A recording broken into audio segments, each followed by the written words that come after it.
beleza? Aqui é o Thiago Freitas falando de novo. E hoje a gente vai falar sobre os dados epidêmicos, sobre os sintomas e sobre o diagnóstico de diabetes. Mas antes de mais nada, se você não viu o vídeo anterior, clica aqui em cima no link e não se esqueça de se inscrever no canal, curtir e compartilhar para mais vídeos sobre nutrição e sobre ciência. Então, antes de tudo, quando a gente vai estudar alguma doença, a gente tem que entender qual que é o impacto dessa doença no mundo. O que a gente tem sobre o diabetes, né? Na década de 80, eram por volta de 108 milhões de pessoas diagnosticadas no mundo, ao passo que em 2014 esse número já saltou para por volta de 420 milhões de pessoas e a projeção para 2045 é por volta de 620 milhões de pessoas, o que demonstra que é uma doença que sim vai ter um crescimento e aparentemente anda um pouco descontrolado, vamos colocar dessa forma. É importante dizer que 79% das pessoas que vão ser diagnosticadas de diabetes, elas vivem em países em desenvolvimento.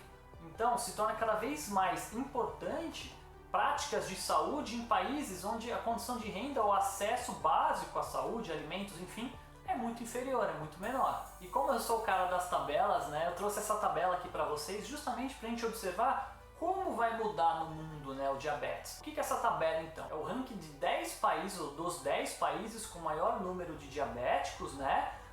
No primeiro lado a gente tem 2017, no outro lado 2045, ou seja, a projeção para depois de 28 anos. O que nós conseguimos observar então? Ou seja, quais são as projeções? A China vai sair do primeiro para o segundo lugar e o Brasil vai sair do quarto para o quinto lugar. Mas é importante ressaltar que os 5 países principais, depois de 28 anos, eles vão continuar sendo os 5 países com maior incidência dessa doença, ou seja, aparentemente nada vai mudar. E agora quando a gente olha os 5 últimos países, o que a gente pode observar? A Rússia e a Alemanha elas saem e a Turquia e Bangladesh entram nesse ranking, ou seja, os países que têm um desenvolvimento um pouco melhor, aparentemente eles estão conseguindo contornar ou tratar melhor os diabéticos, evitar o desenvolvimento da doença, ao passo que os países em desenvolvimento, a doença está cada vez mais sendo mais diagnosticada, por tabela novos casos estão surgindo também, em decorrência do estilo de vida, de alimentação, enfim, isso a gente vai discutir depois. Depois de pintar esse cenário mundial, né, como que a gente consegue caracterizar o diabetes? O diabetes ele é caracterizado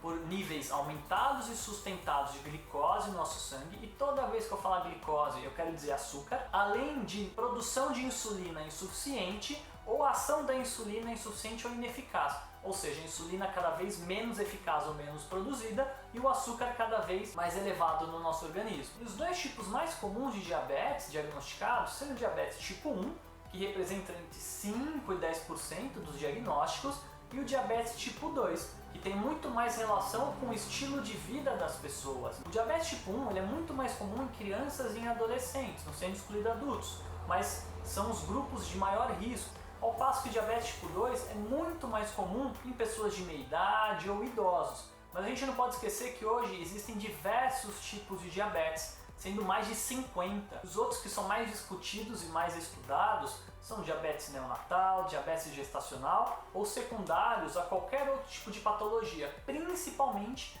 vinculados à tireoide ou algum outro metabolismo de hormônios também. Quais sintomas, quais sensações, ou seja, o que a gente sente quando o diabetes está no início, enfim, quando começam a aparecer os leves distúrbios da glicose no nosso corpo. Vale lembrar o seguinte: cada pessoa manifesta de uma forma e cada pessoa manifesta um grupo diferente de sintomas. Então, não é um bloquinho fechado. Se você tiver esse sintoma, é diabetes. Mas o que a gente tem que entender é que muitas vezes algumas pessoas vão ter perda de peso, outras elas vão urinar mais, enfim, outras vão ter a perda de peso com maior micção. Então entenda que cada caso é um caso, e hoje a gente vai discutir alguns fatores, que são fadiga excessiva, perda de peso excessiva, fome excessiva, além do aumento de vontade de fazer xixi e o aumento da sede também. A fadiga e a fome excessiva, elas se interligam de uma forma muito peculiar no diabetes. O que a gente tem que entender? Toda vez que a gente come, o que a gente se alimenta, seja carboidrato, proteína, até mesmo gordura, em algum momento do nosso metabolismo vai virar açúcar, justamente para virar combustível para a gente ter energia. Só que quando a gente pensa no diabetes, lembra que eu comentei que existe uma falha na secreção de insulina, na sua ação? A insulina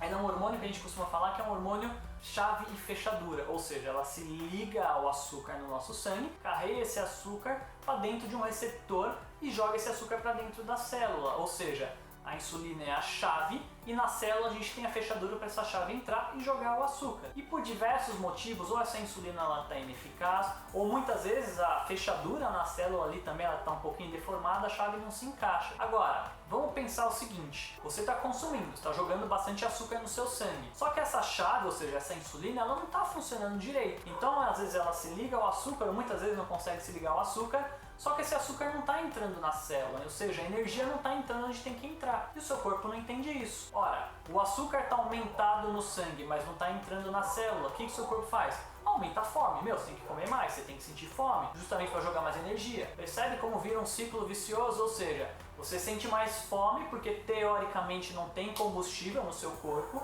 só que o seu corpo está cheio de combustível para utilizar, só que ele não está entrando dentro de onde tem que entrar. Então vira um ciclo vicioso, por isso que é muito comum em estados iniciais ou descompensados de diabetes, a pessoa sentir muita fome. É o corpo tentando lutar contra a falta de energia dentro da célula, não no sangue. E aí entra o terceiro fator, que seria a perda de peso inicial no diabético. Por que isso acontece? Concorda que você está comendo pra caramba, está jogando bastante combustível para tentar fazer a máquina funcionar, só que esse combustível não está entrando dentro da célula, onde tem que entrar.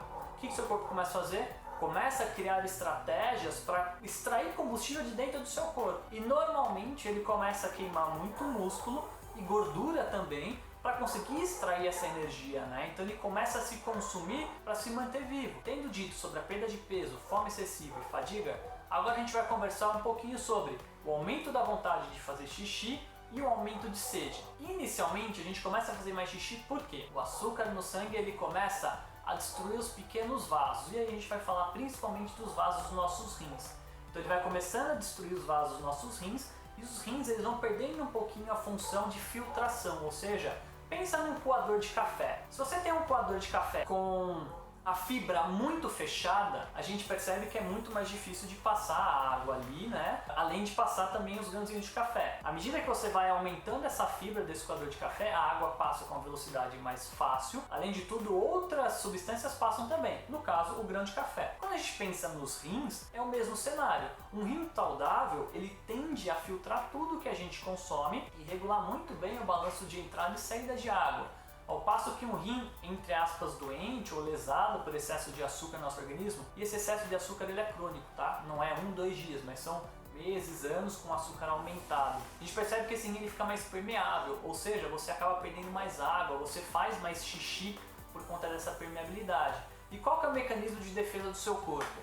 Começou a fazer muito xixi, começou a perder muita água, o seu corpo ele quer o quê? Que você reponha, que você reidrate. Nada mais comum do que te dar gatilho de sede. Por isso que é muito comum as pessoas com o diabetes sendo desenvolvido começarem a sentir muita sede, principalmente sede no final do dia. Pensa que você perdeu bastante água durante todo o dia e daí em algum momento seu corpo tem que repor água. E no final do dia ele sinaliza, olha, tá faltando água no corpo. Bebe água, repõe de alguma forma, porque eu tô precisando. E aí começa o ciclo, você joga mais água no seu corpo, o seu rim entende que está entrando muita água, faz mais xixi, então você percebe que o controle ele acaba sendo descontrolado, para falar a verdade. Bom, já falamos de dados epidemiológicos, já falamos também de alguns sintomas, agora vamos falar de rastreamento, ou seja, diagnósticos e pré-diagnósticos. Inicialmente a gente tem que entender que fatores genéticos têm um impacto gigantesco no desenvolvimento do diabetes, mas não só eles. O estilo de vida também tem um impacto muito severo no diabetes. Então, por exemplo, uma pessoa sedentária ela tem um maior risco de desenvolver diabetes. Uma pessoa sobrepeso ou obesa também tem um maior risco de desenvolver o diabetes. Alguns estudos já relacionaram síndrome de ovário policístico com risco aumentado de diabetes, assim como alguns grupos ou algumas etnias têm um risco aumentado para diabetes, como os negros, os hispânicos e os índios Pima. Mulheres com quadro de diabetes gestacional, então isso também é um fator de risco aumentado para desenvolver diabetes tardia ou mais para frente da vida.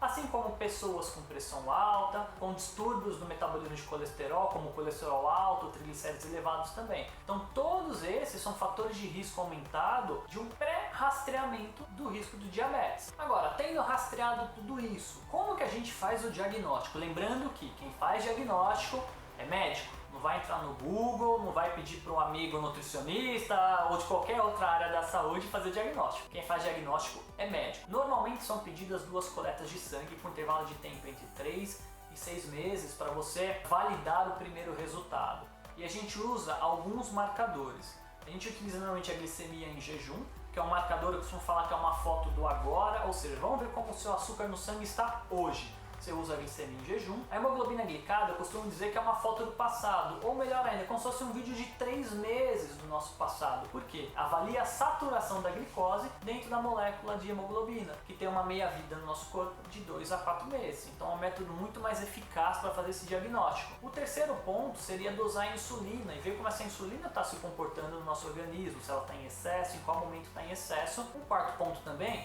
são os testes de tolerância oral à glicose. Então aquele exame super legal, você chega no laboratório em jejum, você toma lá aquele suquinho rico em açúcar e de tempos em tempos, de 30 em 30 minutos, você vai avaliando o açúcar no sangue e vendo como se comporta tanto o açúcar quanto a insulina, as curvas de subida e de queda também. Além de tudo, a gente consegue trabalhar um índice chamado índice Roma-IR, que é justamente um índice para avaliar a resistência à sua insulina, que ele correlaciona a sua glicose com a sua insulina. Ou seja, para fazer o diagnóstico a gente precisa de diversos marcadores e validar esses marcadores após um certo tempo. Então não é um exame de sangue que vai te caracterizar como diabético, salvo casos de exames com resultados muito fortes. E aí possivelmente o distúrbio metabólico já está acontecendo há um bom tempo. E aí pessoal, o que vocês acharam do vídeo de hoje? Qualquer dúvida, sugestão, deixa aqui embaixo. Vamos conversar sobre diabetes, vamos conversar sobre todos esses sintomas que muitas vezes um parente apresenta ou até mesmo vocês apresentam. Não se esqueça então de se inscrever no canal, curtir, compartilhar e manda esse vídeo para aquela sua tia do WhatsApp que insiste em falar que não tem diabetes e que os exames de sangue estão tudo bagunçado. Falou galera, até semana que vem.